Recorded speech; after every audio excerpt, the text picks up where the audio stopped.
Today, I'm honored to sit down with a true cornerstone of the Nashville music community. Dave Pomeroy has spent over 45 years shaping the sound of Nashville as a bassist, band leader, producer, and president of local 257 Musicians Union.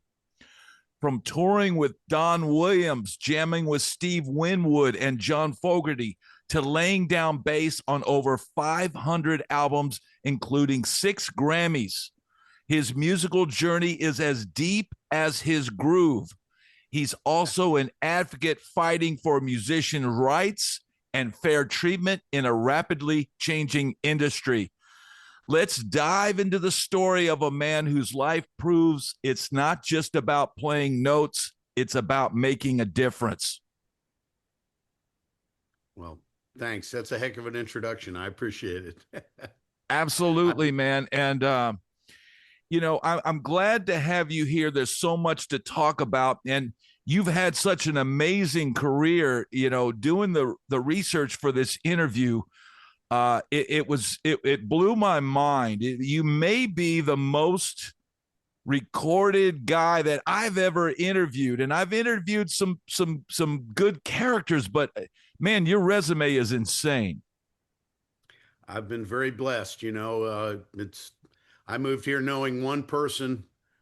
Thought I'd check it out before New York or LA because I didn't know anybody in those two towns, and it just one thing kept leading to another, and every door would open 10 other doors, and I was very fortunate to work with people who were respectful of their musicians and treated us really well. And some of my realization was when I realized that was not always the norm, that I had just been fortunate to work with people like that. So just trying to pay it forward the way I was treated, and just, make things more real world as possible in a constantly unreal world. Yes, and we will get into all of that. But what a fact that I found fascinating, and I think I saw it in an old WSMV video. But you had started out, I think, selling encyclopedias.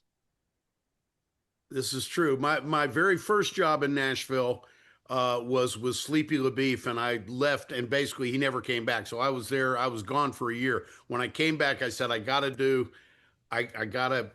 get a day job. I gotta stay in town. And the first job I had was selling encyclopedias door to door. Wow. I sold. The problem was I didn't realize that part of the deal was you had to analyze people's credit by asking them questions, which I had no concept of. And so I kept selling things to really nice people who then didn't qualify to get it, so I didn't get credit for the sale. I also sold fire alarms briefly, and I was glad when other things started happening that allowed me to get out of that side of things. But yeah, the door to door thing, I can still remember some of the speech. This is nothing personal, political, religious. Do you care about your kids' education? I mean, it was they would just drop you off in the neighborhood and you just go walk around. They'd pick you up 4 hours later. Well, how'd you do? It's like, I don't know. Well, that may be, and I've talked about doing sales, before in my past. And I now realize that may have been the best training that you can possibly get. If you can get some sales skills or the ability to approach people that you've never met before and carry on a conversation, that's kind of what the music business is all about. That's a very good point. And it actually goes back to my childhood, because I was a military kid, and I just remember my dad, but especially my mom, just from the time we were very young, because we were living all over the place, saying, you're representing your country. You got to stand up straight. You got to look people in the eye. You got to learn how to ask a question, and you got to learn how to answer a question. And so, I think that was a part of being able to go, hi, you don't know who I am, but I'm going to try to say you something. It is all related. And the music business is definitely about promotion, which can be done so many different ways. We could go on about that forever, but Yeah, I was my own manager for a while. I used my middle name as a last name, and you do what you got to do to try to move it forward. But I just always tried when I would give people my business card, I would say something like, "Just let me know if I can help you." Not, "I really need a job as your bass player. Just can I help?" If your That's drummer doesn't show up, I can find you a drummer, and maybe your bass player won't show up. Yeah. And that's another thing I talk about on this channel is don't always be asking for something. Try to help people, Oh yeah. and that's going to get your phone to ring if you're somebody who's not, there's nothing worse than somebody who's always calling and asking for something, right? But when you're offering help to people and then you end up you're in their mind and they go, oh, wait a minute, we need a bass player for this gig, or we need somebody to do this or do that, and you're fresh on their mind because you just helped them do something.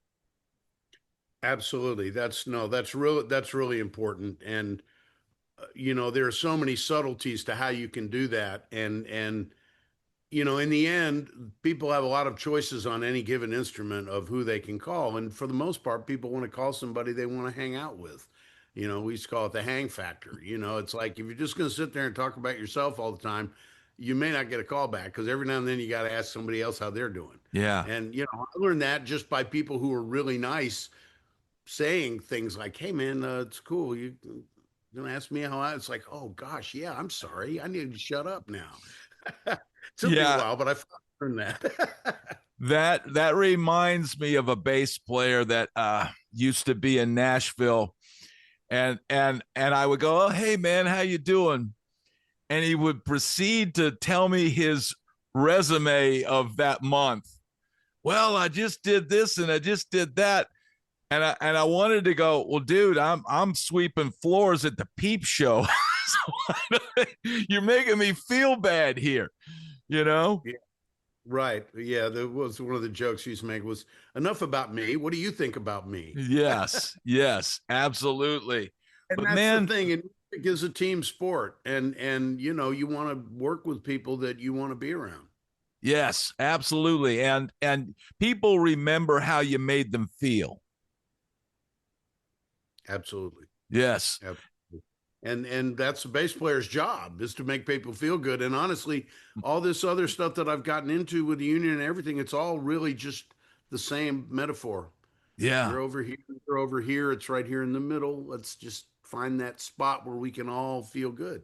Find that spot. And I want to get into all the union stuff but yeah, I want to get a sense for because you got to town. I'm guessing was it around 87? Actually, 77, Oh October wow! 5th, 77. Yeah. So you've got a perspective on the town. I didn't move to Nashville till 94. So you've got a perspective that a lot of people would be curious. What was it like back then? Well, it was interesting. There wasn't, there were just certain little places, like Lower Broadway was kind of at kind of an all-time low. It was basically pawn shops and peep shows and Opry, the Opry had moved out and they'd created Opryland, and there were, they nearly knocked down the Ryman, but Richard Nixon of all people saved the Ryman by being a guest there right at the end of the Opry's tenure and said, "Wow, this is a beautiful place. I hope nothing happens to it." And they were getting ready to knock it down and turn the windows into a chapel at Opryland. So Broadway was, and I went down there. That's the first time I heard about the number system. Was this singer flashing signals behind his back, and I'm like, "What's this? What's going on?" So the guitar player looks at me and says, "It's the numbers, man." I'm like, isn't that gambling? I've never heard of the numbers. And then you understand it's called the Nashville number system, and it's how you can go from one key to another very easily when the singers change the key. And it ends up being a real staple of how we do things. But yeah, it was similar in some ways. The same things that are good are still here. You just have to know where to look from. The Station Inn was already going. But it was definitely much more of a small town. Yeah. Sure, in every way. But I was just fortunate to just kind of keep following it from one situation into another, and able to make a very gradual transition from being a touring guy to gradually playing on sessions. And it was a really long evolution. Don Williams sort of gave me that stability because I got the gig with him in 1980 and was with him for 14 years. Wow. And about a 7-year transition into being a studio player, that really I wouldn't have even had those chances if he hadn't have given me the opportunity to play on his stuff. And also just things like writing songs. Hey, you want to write a song? Let's write a song. Like, okay, Wow. wow. And so I was, it was a gradual thing. But yeah, it is different, but at the same time I think the essence of Nashville is still the same. Because I mean, the Broadway at its best in the old days was like it's a bit of a cartoon of that now, but at the same time, people come here from all over the world for something, and that something is music and that Yeah. experience. Yeah. And That's, so, we just try to remind people that, it starts with the music. yeah. It starts and really, for me, ends with the music. As far as what Nashville offers, there isn't any other place in the world right now that has a music scene like Nashville. That's true. I mean, the per capita a few years ago, about a decade ago, a guy did a per capita musician population of all these different U.S. cities, and Nashville was like off the charts, 3 times as high as anywhere else. And yeah, it is, and the business has changed, but the opportunities are still here. I've seen it over and over again, and it's very, I mean, I never would have dreamed that I got to do half the things that I got to do, and the people I got to play with, and the places I got to play. But it was just literally one thing leading to another, and just being open and just trying to be a nice person. Yeah. And you are a textbook example of a guy working his way up through the system, because you did the road gig, and the road gig kind of led to you playing on the artist stuff. I'm imagining, right? And Yeah. then the WSMV profile was like you were kind of doing demo sessions on some of the other studios, some of the smaller studios.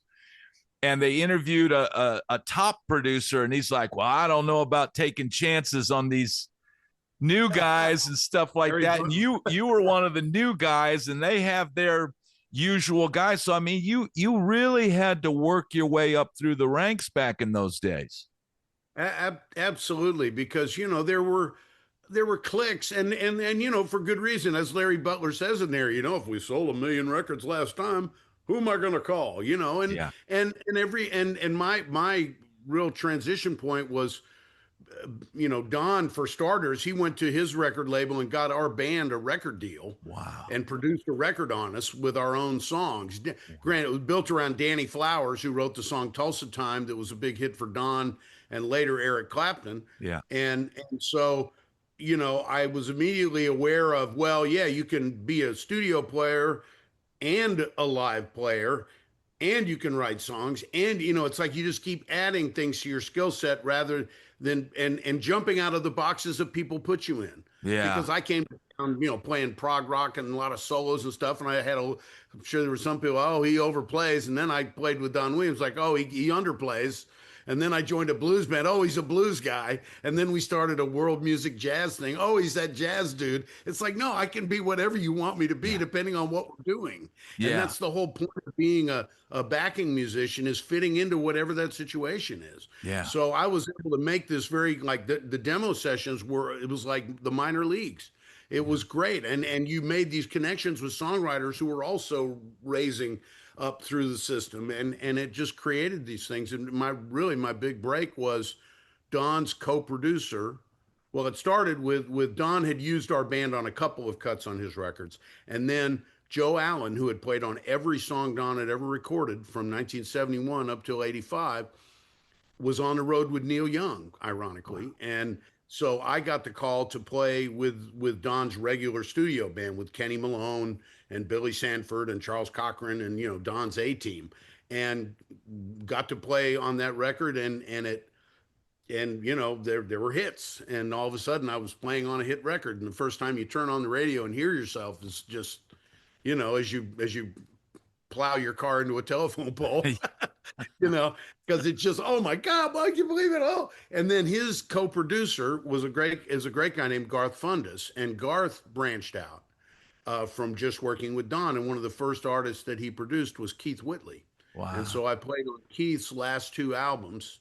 The second of one came out after he passed away, which was really tragic and very life-changing for me. He was the first person of my own age that I ever saw laying in a coffin looking totally fine, except they weren't going to wake up. And it was a wake-up call for me on a lot of levels. And those records were game changers for me. I'm No Stranger to the Rain had a big bass slide on it with this electric upright bass that I bought completely self-indulgently, and all of a sudden that was a thing, and people were calling me for that sound, and I had Wow. a thing that I had just sort of, it wasn't my plan, it became my plan, Yeah. so you adapt. And it was also, that bass was at a time when drums were huge, and string bass was almost obsolete with anything that had drums on it, and that bass would cut through the drums but still give you the vibe of a string bass when you needed it a little bit. So,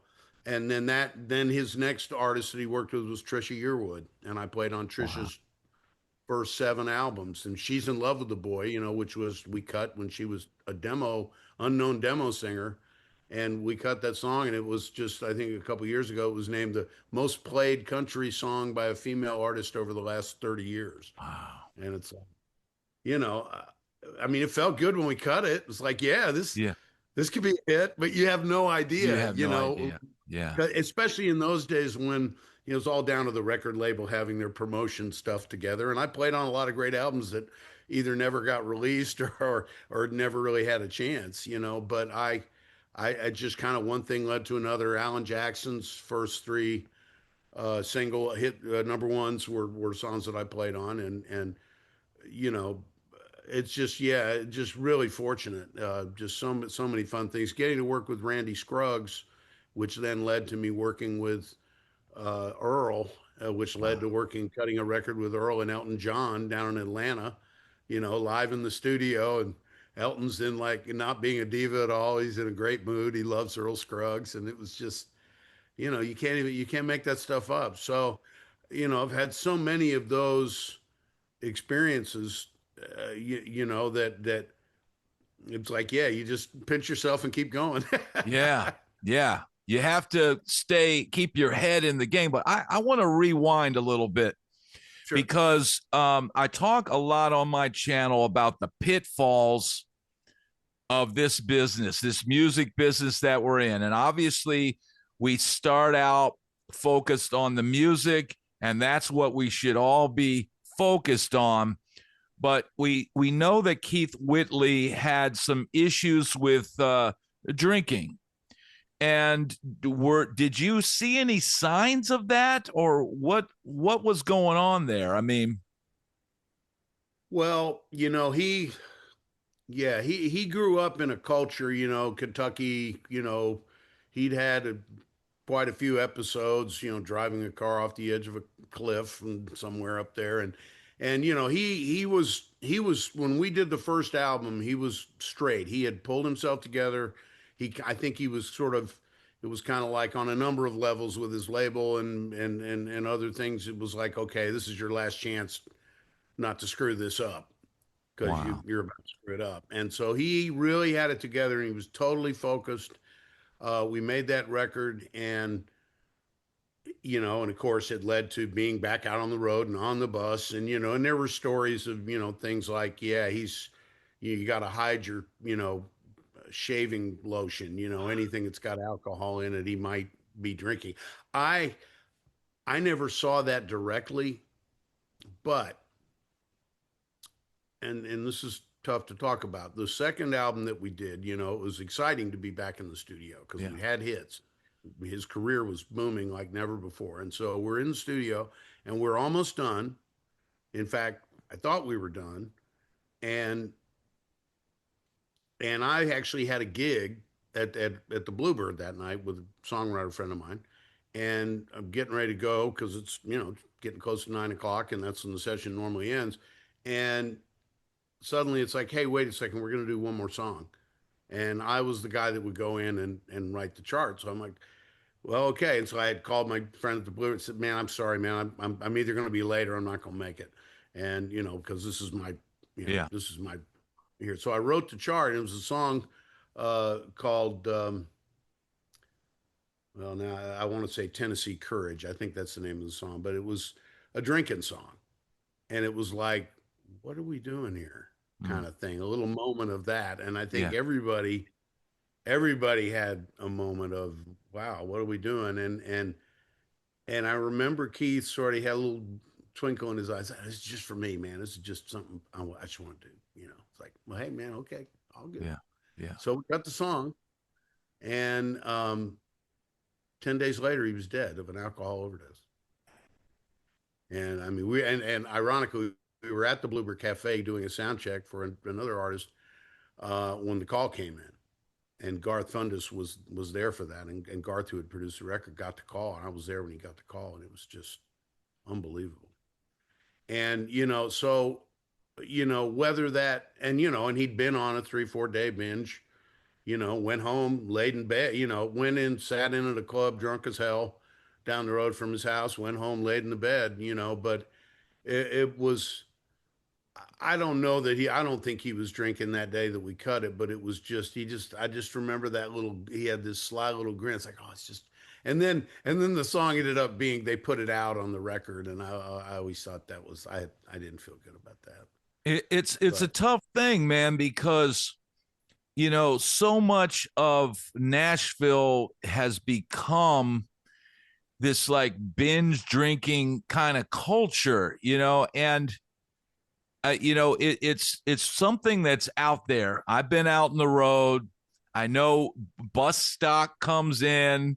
It's several bottles of Jack and Jägermeister and the cases of beer, and all that. And when you're out there, it's whatever you got to do to get through the show and get to sleep so you can do another show the next night.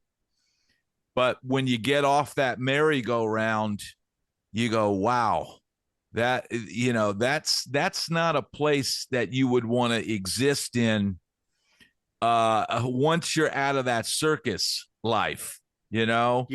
And so much depends. I mean, there are exceptions, but so much depends on your surroundings and what the vibe and the culture is. Two things I'm very grateful for Don Williams for. One was that we did not play loud, and it probably saved my hearing because I grew up playing rock and roll with cymbals this far from my ear.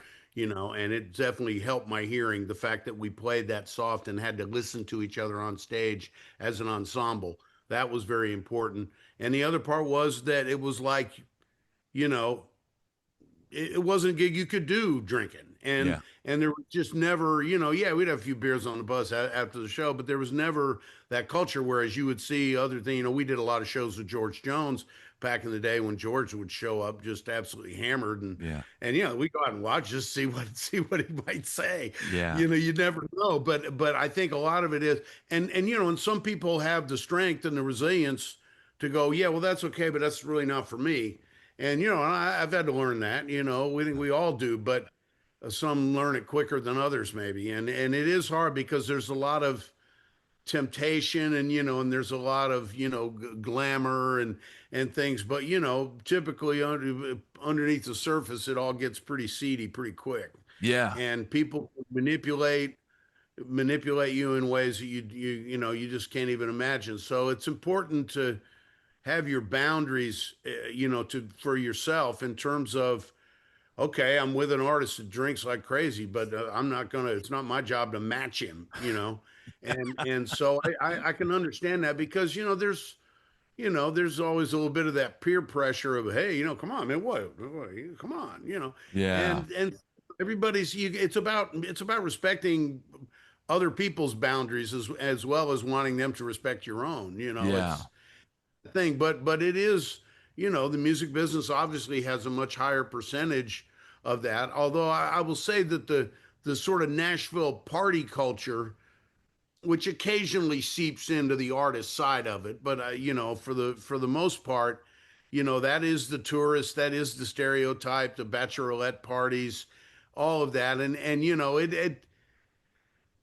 it kind of creates this cartoon atmosphere of what Nashville's really like. But those of us that are here know that that's not really Nashville.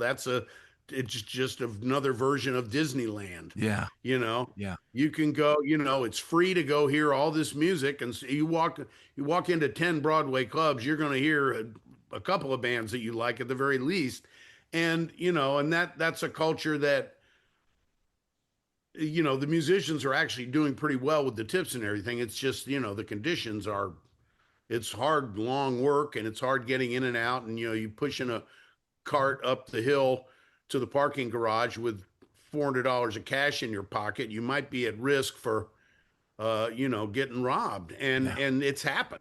Yeah. And so we're always kind of looking at that with it's easy to put it this way. It's easy to dismiss it, but it's sort of like, okay, this is something, that we've created, and it does create a lot of income that could be used in good ways. And I think our current mayor is doing a good job of trying to keep real things in a little bit. The previous two mayors were people that just kind of said yes to everything. And I think Freddie's O'Connell was dealing with a lot of stuff on a lot of levels, but they're trying. Yeah. It's a right. Being mayor of Nashville in this era is very tricky. I Yeah. wouldn't want that job. Yeah. It's very tricky. And I have heard from friends that a buddy, got robbed after the gig. So not only do you have $400, but like I was thinking the other day, man, I used to be down there with about $3,000 worth of guitars on my back, and a $1,000 amp and a pedal board that was probably $1,200, and you're rolling that down the street, and you're a target. Yeah, we've worked out one of the we have a discount program with 26 garages downtown that we worked out with Metropolis, but it's still, for most of them, it's still a bit of a hike, and it's just dangerous. So that's a concern, but we've been expressing that to the city. But yeah, it's very different. It's, I live in the 12 South area, and it's very quiet Monday and Tuesday and Wednesday afternoon. And then right around Wednesday night, all of a sudden, all these people start showing up that I'm sure are staying in the Airbnbs. And for the most part, they all kind of slowly head downtown, and then Sunday night they're back, and then it's empty again. It's a cycle, but it is expensive to live in Nashville. I mean, I'm certainly very glad I bought my house, 27 years ago. Thank goodness. Yeah, it used to be very inexpensive. I remember having an apartment that was $350. There you go. I had and then my first house, the mortgage was like $650 a month, which I thought was a lot at the time. Yep. Because I'm going twice your rent. Yeah, I'm going, okay, I get my Saturday night $200 gigs. I got to get 3 of those and then a couple other things, through the month to cover that, and I thought that was a lot at the time, but now it's like, and I'm not in Nashville anymore, but I know guys that are down there playing 7 nights a week. And some of them are my age, and they're having to pay $2,000 or $2,500 a month rent. And you just go, man, I don't know how you get out of that. Yeah. I mean, the tip thing, definitely, just because of the sheer volume of people, and some of the clubs are paying better base pay than they used to, but it's still all about soliciting the tips. And if you're good at it, you can walk out of there with, $400, $500 a night, sometimes a piece. Yeah. So, but again, even if it wasn't a right to work state, or as we say, right to work for less, there's really no way to stop people from undercutting each other if they really, really want to get a gig downtown. So what we've tried to do is just sort of make sure that like the parking discounts and kind of reverse engineering of finding ways to help the musicians. Like, when I came in office 16 years ago, there were no musician loading zones, and we went to the mayor's office and we did that. So there's series of those things that we do that's more about advocacy than walking into Tootsie's and expecting that the guy who owns that place, who was not a nice person, there I said it, he's not going to give nobody a raise or even give me the time of day. Yeah. And it's 20. So, but it's interesting, and we are working on a plan. There's a program that the AFM does called Fair Trade Music, which essentially is a gold sticker that you put on the door of the people that are being good musicians. And so we're going to probably start there just to alert people that, like, hey, how come this place has this sticker and this one doesn't? Well, because the musicians in there are getting treated better, so maybe you should go there. Yeah. Subtle stuff like that, because you can't just go in there and do any kind of old school thuggy kind of stuff, which I don't do anyway. Yeah, I like that you have been so accessible and that you're working for these musicians. Now, what I would like to see is a cohesive amount of musicians all joining the union, so that you can actually help in a large, and have more power. Because I'll tell you a story. When I was first in Nashville, I got turned off by the union because I was working for a band leader, and we were doing these little like $35 gigs. I mean, they were nothing, right? Right. But the union called up the band leader and said, "You're using non-union players," and tried to hardball him into basically canning us. And I felt like I was in the mob or something, and so I called up the union and I said, and I pretended I was, Italian. Hey, you want me to join the union or what? So what are you going to do for me?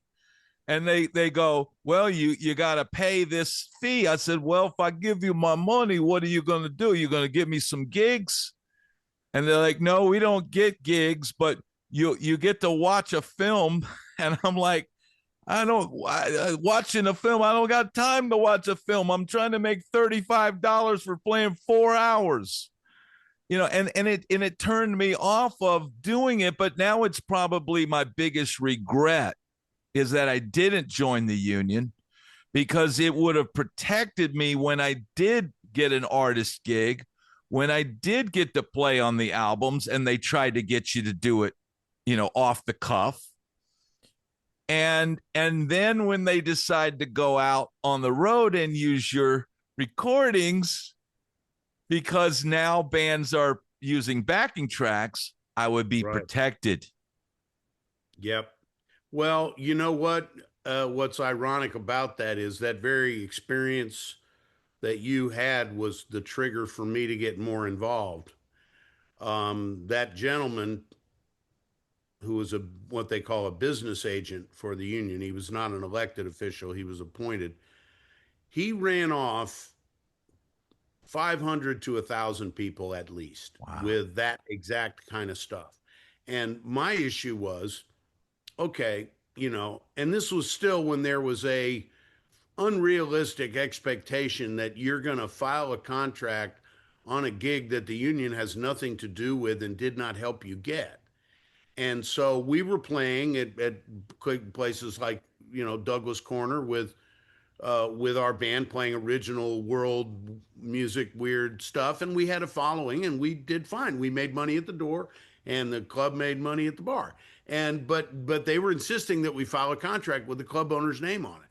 And I'm like, look, and I went in and I talked to the guy and I said, you understand how, the way this works? Like, we make money, they make money, nobody's getting screwed. What do you want me to do? Forge a signature? And the guy looks at me and goes, and so I did forge contracts for about 6 months. And I stood up at a meeting and said, excuse me, I got 2 kids I'm trying to teach to tell the truth. And we got this fake scale that somebody made up for the Bluebird because the Bluebird owner's dad is a union member, but the Bluebird is the door, just like everywhere else like that. And let's get real. And they made me head of a committee, and we wrote a bylaw that said when playing original music in a listening room, the band leader can be the employer. So following contract, fine. That wasn't our issue. It was just the fact that you wanted me to lie. So those are the kind of things that, there's so much of that. And there's some people that got mad at my predecessor, who's now been gone for 16 years, and who, and for the most part, was a really great guy and a very iconic figure. He stayed a little too long and wasn't really paying attention to the changes in the business. But in the end, we patched everything up and had, I gave a eulogy at his funeral. We're talking about Harold Bradley. Yeah. Mr. Owen Bradley's younger brother, and there are people that got mad at him or got mad at Otto Bash, who was the guy we were talking about. And they're never going to ever change their mind. And but a lot of them I've been able to go, hey, it's not that. In fact, what you said about work was very appropriate, because several times before I was president, I would watch a young musician come in the union. If I was there for something else, I'd see him and I'd just kind of not spy, but I'd just be listening, and they'd be like, hey, maybe I should join, can you guys, what are the reasons I should join? And the little grumpy little old ladies would say, well, you can join, but we're not going to get you any work.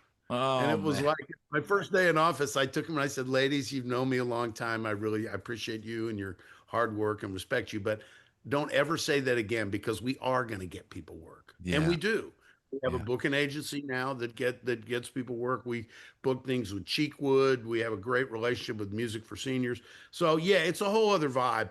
But it takes years to undo stereotypes. Yeah. And so, there's some people that just don't understand that it's not an elite little group. We have 2,000 members and of all descriptions. And we are try to make it as much of a no-brainer as possible, because no one has to join the union.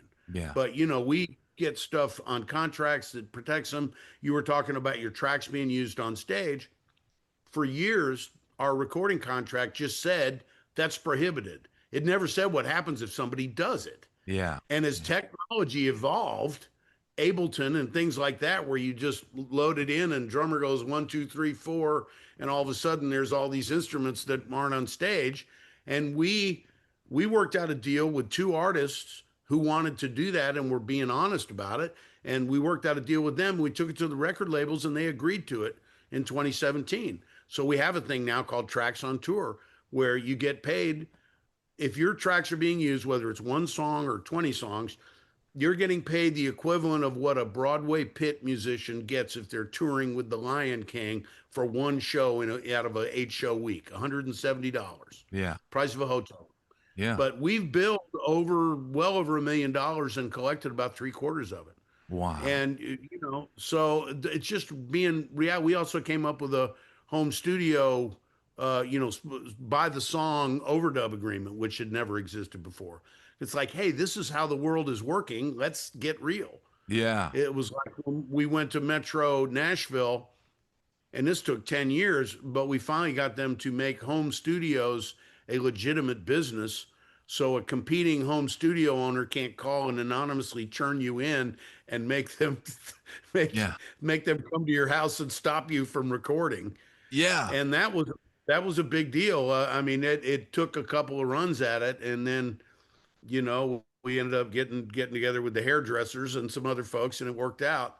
Lidge Shaw, who was one of the guys that got busted for having a home studio because he put it on Google Maps, he kind of led the charge, the second charge, and we jumped right on it, and we were able to get it done. So it's interesting, but yeah, there's, things are always changing. That's for sure. Yeah. And for people that don't know, I want to tell them the little backstory of that. So basically, it was illegal to have a home studio in Nashville.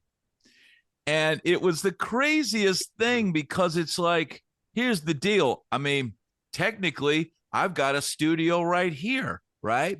There's no baffles. There's no, control room. There's no, any of those things. But anybody that has a laptop has a recording studio. Exactly. And what it was really about was the number of people was where you weren't allowed to have, like, in other words, a piano teacher, home piano teacher was an illegal business because you weren't allowed to have customers in your home. So it was partially about noise, but it was mainly about customers in your home, which is why we were able to get it with hairdressers, but not with like auto mechanics or something. Yeah, They yeah, had a whole list of prohibited, they had allowable business and prohibited business, and home studios was on neither. yeah, So we were able to get to allowable. And granted, most home studio people are not doing it on the level where they need to go file a business license, but they yeah, can yeah. if they need to. So yeah, and that was a very interesting process. The pandemic finally brought it home where it's like, look, we're all at home. Yeah. Yeah. And we were all recording at home. And Yeah. that was one of the only ways you could kind of make some money is flying tracks around at that point in time. Exactly. And the other part was like, look, this is not about studios making noise outside. It's about trying to keep outside noise from coming into the Yeah. studio. When they finally understood those two things, it finally went through. But yeah, that was quite a trip. It was almost like somebody needed to go down there with a laptop and some headphones. And while you guys are starting to talk about this, goes, now see this gentleman sitting here? He has just completed an entire demo of a song, and you have not heard one note. He has not made any noise, and nobody else even had to show up here to help him, but yet Yeah. you say that's illegal. Yeah. Well, the thing was, you could work at home by yourself. You just couldn't have anybody else with you, which is like, oh, I'm sorry, you're my co-writer, but I'm about to record, so you're going to have to leave. Now you you know? have to leave. Yes. But all these things evolve. But we've tried really hard to keep the good things of Nashville, where because the whole Music City thing, to me, it came about. I mean, it was in the works, and going all the way back to the Fisk Jubilee Singers in the 1800s, who represented Nashville, touring all over the world, raising money for a black university in the 1800s, which is amazing. And then the Opry began to happen. There was also a lot of educational stuff. So there were music schools as well. But in the early 50s, when RCA and Decca came to Nashville to make money on hillbilly music after the Opry began to go viral because of AM radio, they hired musicians to run their record labels. Owen Bradley at Decca and Chet Atkins at RCA. And they just simply said, these are our friends that are going to be playing on these records, so we're not going to screw them over. We got to play with them Saturday night at the country club, so we're going to put this on union contracts. I mean, literally, that's what they said. And the label said, okay. And so that's why when things like Jingle Bell Rock still get played, we still have a way to get the beneficiaries paid. Yeah. And there's a paper trail there. Patsy Cline, Mazda used a Patsy Cline record from 1962 for like 2 years. And violin player, 91 years old, came in and picked up a check for $2,000. And he goes, man, we made $57 that day. Thank you. That's amazing. Yeah, so it was the whole idea that the music business doesn't have to be a win-lose if everybody treats each other right. You hear the horror stories of Motown and Philly, and even to some extent LA, and how those musicians got screwed in a lot of ways. And here it was just all, and the publishers and the songwriters coming here in a very organic way, because a lot of the country artists didn't write their own songs. And it just sort of all happened, this kind of, minor league, major league kind of thing. And we still get so much independent work covered under union contracts by companies who don't have to do it because they know it's the right thing to do, and like people like Jack White and Dan Auerbach moved to Nashville and they start recording. And then we have this turning point where, hey, would you like to do this the right way? It's like, oh, okay. And I mean, I went and had a meeting with Jack and his manager and told him what the parameters were. And they signed the papers, and they've done everything on the card ever since. And he even gave me a box set of like 10 vinyl records of stuff, the catalogs from the 1920s that he had bought of like old blues stuff, like Sun House and all this stuff on white vinyl. And it's this beautiful big metal case. And he goes, here, I've got something for you, after he signs the papers. And, And Dan Auerbach's been great. Same way, hires really interesting combinations of some of the more veteran Yeah. Nashville folks and younger. And and then of course the whole bluegrass scene and what's going on with people like the Punch Brothers, who are just these virtuosos. Um, it's an incredible play. I mean, we got amazing jazz players here too. Yeah. And the Nashville Jazz Workshop does great shows over there. And there's always been a really strong gospel scene going way back. And so it's a real mixed bag of cool stuff. And if you know where to look, you'll never get bored. Yeah. Yeah. And I urge people that come to Nashville, and there's a lot of people, I don't like Broadway and all this. Man, Broadway is just the tourist side of things, and there's incredible music. Just ask a local. He'll tell you where to go. Go down to 3rd and Lindsley. Go to Rudy's Jazz Room. Go down to Acme if you have to be downtown. There's all kinds of cool stuff. But now I want to get into some of the names that I culled from your list of recordings and stuff that you've done, and get a little something on that. First of all, there's a great clip of you on your YouTube page, and I'm going to put a link to your YouTube page in the description of this video, but great clip of you with Dickie Betts. Can you give us something on Dickie? Yeah, that was very interesting.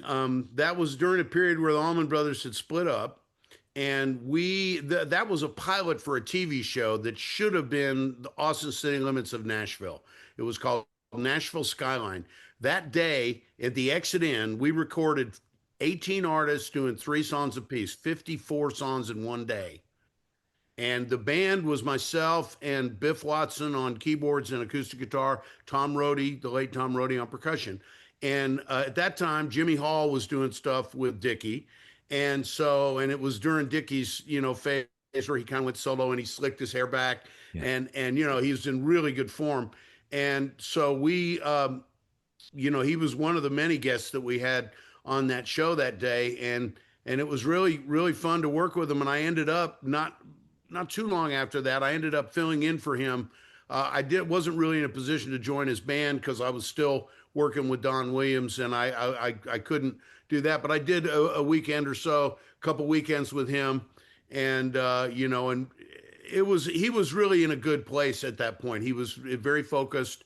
I know later he got into some issues with stuff, but he was really on point, and he was just really he was kind of digging being free of the Allman Brothers. I mean, there were used to below the Bluebird Cafe used to be a club called Jay Austin's, and I was playing there with Billy Joe Shaver and Guy Clark and people like that, and people like Johnny Cash would show up and get on stage, kind of loaded, and him and Billy Joe would have a shouting contest, singing, and Dickie would come and he would just kind of hang out, and I think it was in that place where famous people can come to Nashville and kind of blend in a way that they don't. And it's not always true, but like Chet Atkins used to go eat lunch at the same place every day, same time. If you wanted to bug Chet Atkins, you knew exactly where to go, but nobody would bug him because it's just a guy having lunch. Leave the man alone. Yeah. Dickie was interesting. I mean, when I went out on the road with him, I did see his really good side, where when the audience was into it and listening, man, he was just all over it. And then he got a little annoyed and got mad at his roadie and threw a Les Paul at his roadie, which is always a little scary. Yeah. 10-pound Les Paul, right? Yeah. Not to mention, God knows what year it was. Yeah. But that was a great experience because, of course, the Allman Brothers were huge for me as a teenager. And I never would have imagined getting to, being in the same room with him, let alone playing a few gigs. But yeah, that one was fun. Yeah. And you were playing the upright thing you were talking about, where it's like an upright, but it's electric. And I was surprised at how full that instrument sounds. It fills all the space that a P bass would fill. Like when I would hear the clip, and I'm like, that's okay. Dave's on this, and I go, that almost sounds like a P bass. And then you see you're playing an upright. I can see why you got a lot of calls to play that instrument.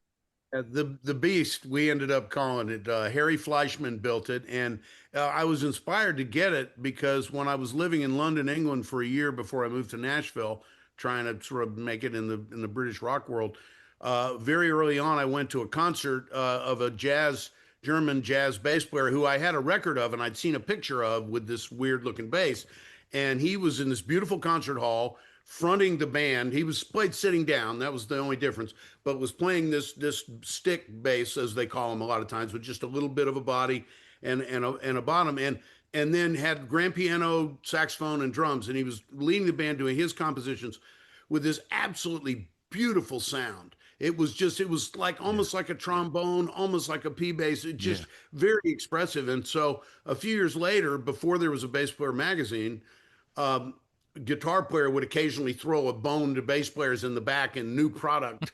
And there was a picture of this bass, and I went, oh my gosh. And I called Harry and I said, hey, I saw this bass. You ever heard of Eberhard Weber? And he goes, yeah. And I said, well, can I sound like that? He goes, well, that's up to you.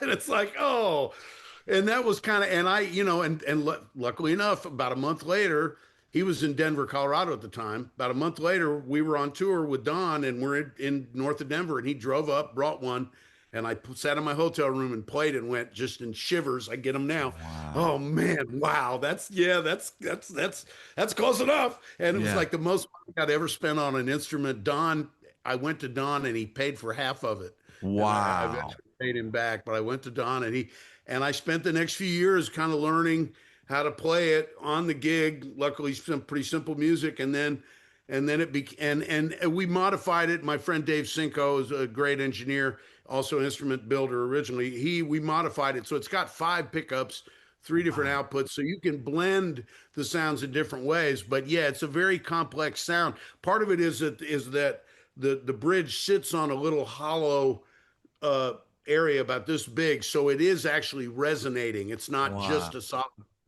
And there's a top end to it that cuts through, like you reference, a P bass, that sort of 1K, 2K thing that allows that, where a lot of times fretless bass gets mushy and it just gets lost. And so I was able to kind of turn that into a thing, but it started with Eberhard Weber. I always give him credit for it because his sound was just so phenomenal. And at the time, everybody was really into Jaco, and Jaco was great. And I was too, we all were. But it was very busy and very, like kind of look at me, whereas Eberhard's thing was just this mystery sound, and it ended up becoming my hook. Wow. A example of you can't make that up. I would have never guessed that in a million years. That's amazing, man. And another name that I want to mention, because we got a lot of guitar players that tune into this channel, Eric Johnson. Yeah, Eric Johnson, really nice guy. I met him through Chet Atkins. I did a TV special with Chet called Read My Licks. It was his latest album, and David Hungate, the great David Hungate, wonderful guy, great musician, bass player, had been producing Chet's jazz records. And he was mowing his yard and fell down the yard and broke his leg and didn't want to travel. And he recommended me to take his place on this TV special, which has, Clue and Eric Johnson, as well as Steve Warner and Pat Bergeson and everybody. And so, and this was right at the time, right after, the album that was the big one, with the guitar on the front. I can't think of the title right now. But he was in the midst of a very long process of making the follow-up record, which, had become, I think, in the press, a notoriously long process. But he was there, and he had a big red Marshall, and he was super nice. Wow. And we talked. He said, big fan of your first record,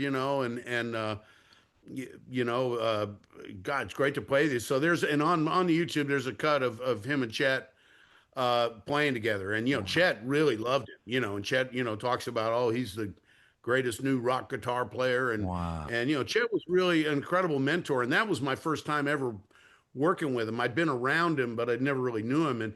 And he was so complimentary and so nice. And the other time I got to work with Eric was with Doyle Dykes, another great fingerstyle guitar player. And Doyle was recording, and we actually went to Eric's studio in Texas and recorded there. and he overdubbed. He decided he was going to overdub on the track, so he didn't get to play live. But he overdubbed an incredible parts on it, and I just remember his studio was meticulously clean. I mean, it was just, I mean, it was beautiful, and it was just.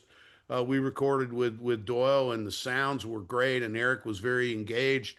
And then we were gone, and then he later on he put his parts on, and it was really great. But yeah, I was really struck by how modest and just and very very nice, kind of maybe a teeny bit shy, but very accessible. And we had some real nice conversations. And it's all that's always great when people who you're famous are nice. I Yes. love that. Yes. That's amazing. Now, I know we're almost out of time, but there's this looming AI stuff that's coming along, and it's kind of concerning. And here's what I find concerning, especially for Nashville, is a lot of this kind of hip hop influenced country that's real popular on the charts. That seems to be the thing that AI is like really good at replicating. And you put in a prompt and you say, I want it to sound like this, and I want, and here's the song title, or give me a song title or whatever. And within a couple minutes, it spits out the whole thing, and it even will separate the stems. It's alarming. It doesn't even take a couple minutes anymore. In fact, William Sansbury, who works in our office at the local, he did a little experiment with that, and they spit out a song about a Southern boy who likes living out in the country, and it took 8 seconds, and it sounds remarkably like something you could hear on the radio, if there was such a channel for such kind of things. And then to take it even further, he asked the software to create a song about Dave Pomeroy, who looks out for musicians and gets them paid and plays the bass. And that one took about 30 seconds. And I mean, frankly, it's hilariously bad, but I mean, it is funny. It is funny. It ends up with a thing about me in a gilded cage, which I'm not really sure what that means, but I'm not really up for being in a cage, whether it's gilded or not. But to seriously answer your question, it is a big deal, but it's the latest threat. There's always been one threat after another, whether it was sampling, whether it was the drum machine, whether it was Napster.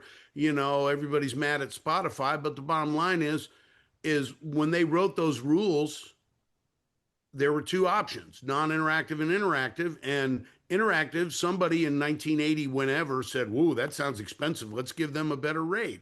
And the Spotify guy looked at the two rates and went, "We can do interactive." When they wrote those numbers, they never knew there was going to be robots. They were thinking there's going to be a desk of people answering calls. Oh, if you like Pink Floyd, well then, gee, you might want to listen to Hatfield in the North. Yeah. I mean, and so I mean, as much as I mean, frankly, and I'll get to the AI, I promise, but we have a problem in the U.S. with AM/FM radio still not paying what they're supposed to pay, what every other country in the world pays, except for North Korea and Iran, literally. And we don't get that. And Spotify pays something. That's a heck of a lot better than AM/FM. So there is a bill in Congress. It's called the AMFA, and we hope that it could go. But as far as artificial intelligence goes, yeah, I think from the sense of people who are already using technology to make the writing process easier, there's enormous potential for abuse, and even for what you do to get turned around and all of a sudden somebody else has got your thing because you didn't protect it, and all these different things. And I mean, I've heard about this thing where you can get the stems, and once you get the stems, you can alter it. But my hope for humanity is that artificial intelligence should make authenticity that much more valuable. Are people going to fill Madison Square Garden to go see some cartoons play the songs they wrote? I don't know. So they kind of do, though. They kind of do. Oh, yeah, well, yeah. Maybe cartoons isn't the right word. If you go to see a lot of the big artists now, it's like less and less real people playing and more tracks, and then a lot of miming. There's a lot of miming and stuff going on. And No, that is very true. And one thing we're able to do in our recent negotiations with the film and scripted television contract is one, and then we have another one for live television. In both of those, we were able to get some AI protections about not just taking something and duplicating it. We call it the 3 C's, where you have to have consent, credit, and compensation if they're going to use it, even if they take your face off of it. yeah, The question, of course, will be enforcement of that. yeah, And technology is going to get better and better at avoiding that. It's just like the tracks on tour thing we were talking about earlier. There is a workaround.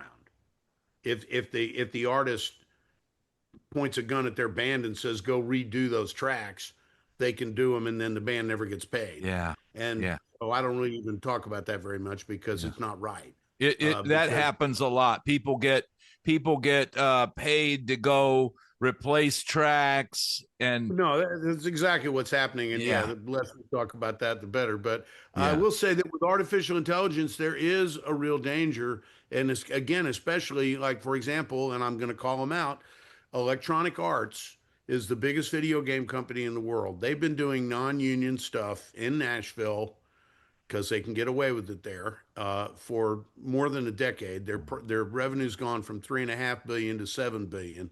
And what the people that have played on this stuff may or may not realize is that they've now got this gigantic library of non-union recordings that they can manipulate forever without ever paying anybody a dime. yeah, And at some point, that bridge will get crossed. yeah, And it's unfortunate because it is, intellectual property rights still exist and they are important, and just putting some kind of guardrails on AI is really, really important. At the same time, it's sort of like they present one problem at a time. Well, okay, now we got to solve this, then we got to solve this, but we have to. I think we owe it to our industry. I mean, people, America's, when I go to talk in DC about whether it's musicians traveling with instruments, which is a whole nother, we could do a whole nother hour on that one. um, it's like music is one of America's greatest exports, and the whole world, enjoys that. And you know, we take that for granted too often. And I think respecting the arts, respecting, um, you know, the whole process of education and what it does for, like underprivileged kids. There's a place in Nashville called the W.O. Smith Music School, yeah, where every day during the school year, kids that don't have anywhere to go because their parents are working go to the W.O. Smith School, and people volunteer to teach them. And like they did a band camp last summer where I went there, and in 1 week they get 20 kids.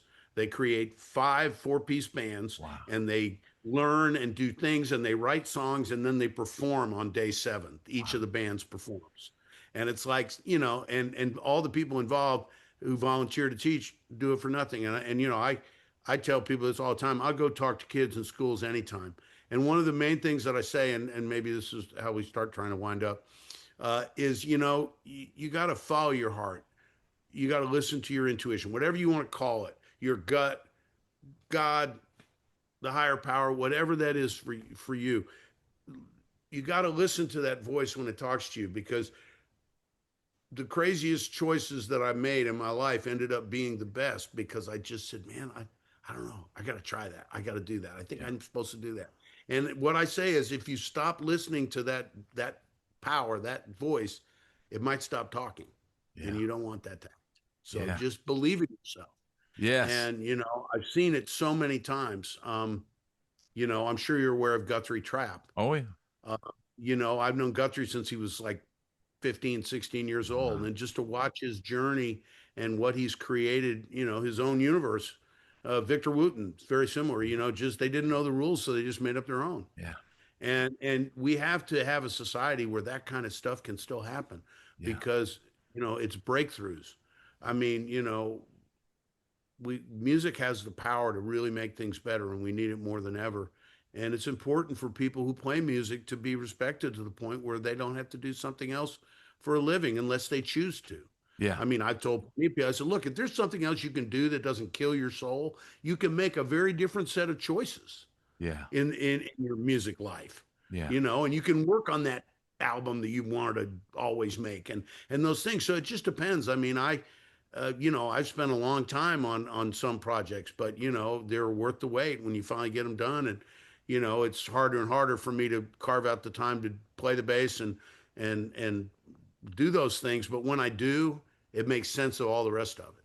Yeah. It's like, oh yeah, that's why, you know, because we were living in England from 1961 to 64, so I got a 2 year head start on the Beatles, Wow. and I think it's why my older brother and sister are lawyers and I'm a bass player. That's amazing, man. And you're such an amazing musician, bass player, and advocate for musicians. And I tell you what, Nashville wouldn't be the same without you. I applaud you for all the work that you've done, all the amazing musicianship, and you're right, keeping that fire, keeping that creative spark. Man, I salute you. And thank you so much for this amazing talk. Well, my pleasure. You know, it's all about communication. We got to share good information. So thank you for all the stuff you're doing, and I think it's just great to give these perspectives. And so for anybody who's listening, come to Nashville. You never know. Come to Nashville and give it a shot. I still tell people it's the only place to go, man. It's certainly, I think your odds are higher. And if anybody wants to learn more about the union, our website is nashvillemusicians.org. And there's quite a few things on there. And of course, I got a YouTube channel, and my website's got some silly stuff on it with the all bass orchestra and things like that. But I've been very fortunate to you know, be able to follow my dreams and have things happen that I never could have dreamed of. So I appreciate the time, and glad to be part of all the good stuff you're doing there, Brad. Thank you so much. I'm going to put all those links you just mentioned in the description of the video. Please go check them out. And I urge you, if you're a musician and you're starting out in Nashville, just go join the union, man, because don't do what I did. Well, we try to make it worthwhile on a bunch of different levels, and it's my honor to be helping to guide it into the future. But thank you again, Brad. Sure appreciate it. Thank you. Have a great Okay. evening. You too.